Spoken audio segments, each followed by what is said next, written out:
இன்றுடன் தமிழக மக்கள் தங்களுடைய வாழ்க்கையையும், நிம்மதியையும் தொலைத்து 100 நாள் ஆயிருச்சுங்க. ஏன்னா, இன்னைக்கு விஜயோட 100வது நாள் ஆச்சு. இதே முந்தைய திமுக ஆட்சியில் ஃபர்ஸ்ட் 100 நாள் மக்கள் எப்படி இருந்தாங்க அப்படின்ட்டு பார்ப்போமா? ஸ்டாலின் அவர்கள் முதலமைச்சராக பதவியேற்றவுடன் முதல் செய்த காரியம் கொரோனா ரிலீஃப் ஃபண்ட் அப்படின்னு சொல்லிட்டு ஒரு ரூ. 4,000 ரிலீஸ் பண்ணாரு. ஸோ, அது அவங்களோட பேங்க் அக்கவுண்ட்டுக்கு போய் ட்ரான்ஸ்ஃபர் ஆச்சு. அதன் பிறகு பாலுக்கு, அதாவது ஆவின் பாலுக்கு லிட்டருக்கு ரூ. 3 குறைத்தார். அதற்கடுத்து மகளிர் விடியல் பயணத்தை துவக்கி வைத்தார். அதன் பிறகு பெட்ரோலுக்கு லிட்டருக்கு ரூ. 3 குறைத்தார். ஸோ இது மாதிரி அவருடைய 100 நாள் ஆட்சியில் மக்கள் நலப் பணிகளை ஆரம்பித்து மக்களை சந்தோஷப்படுத்தினார்.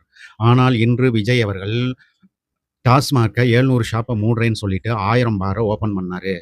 பார்ல நல்ல விலை உயர்ந்த சரக்கு வைக்கிறேன் அப்படின்னு சொல்லிட்டு எல்லாத்தையும் கூப்பிட்டாரு.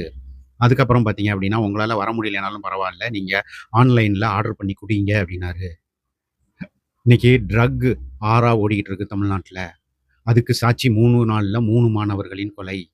இந்த 3 மாணவர்களின் கொலையே விஜயின் 100 நாள் ஆட்சிக்கு சாட்சி. அதன் பிறகு டிவிகே பெண்களுக்கே பாதுகாப்பில்லை. டிவிகே பெண்கள் கட்சியில ஏதாவது பதவி வேணும் அப்படின்னு சொல்லிட்டு அவங்க பிரமுகர்கள போய் கேட்டாங்க அப்படின்னா, நீங்க அட்ஜஸ்ட் பண்ணணும்னு சொல்றாங்க. ஏன்னா இது சினிமாக்காரர்களின் கட்சி தானே. சினிமா இண்டஸ்ட்ரியில தான் அட்ஜஸ்ட்மென்ட் இருக்கும் அப்படின்னு சொல்லிட்டு நிறைய நடிகைகள், பாதிக்கப்பட்ட துணை நடிகைகள் பேட்டி கொடுத்து நாம் பார்த்திருக்கிறோம்.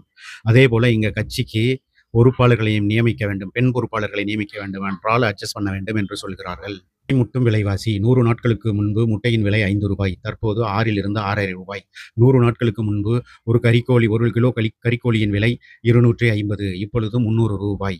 அதேபோல அரிசி விலை ரூ. 10லிருந்து ரூ. 25 வரை எகிறிவிட்டது. எல்லா விலையும் இவருடைய ஆட்சியில் ஏறிக்கொண்டுதான் இருக்கிறது. மக்கள் நிம்மதியை இழந்து கொண்டிருக்கிறார்கள்.